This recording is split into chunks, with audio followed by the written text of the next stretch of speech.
காலையிலேருந்து நாங்கள் 9 மணிலேருந்துலாம் இங்கே இருக்கோம்.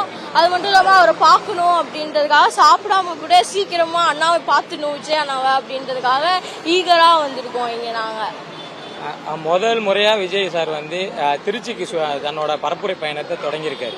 இந்த திருச்சியில் வர்றதுனால நீங்கள் எப்படி பார்க்குறீங்க? எங்களுக்கு ஹாப்பி தான் அவர் வர்றதுல. மேலும் நம்மளோட இன்னும் சில நிர்வாகிகள் மற்றும் தொண்டர்கள் குழுமியிருக்காங்க, அவங்கள்ட்ட கேட்போம். மேடம் வணக்கம், நீங்க எங்க இருந்து வரீங்க?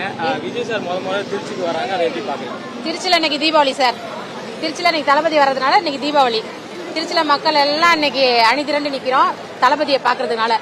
தளபதி வராருன்றதுனால சூரியனே வரல இன்னைக்கு.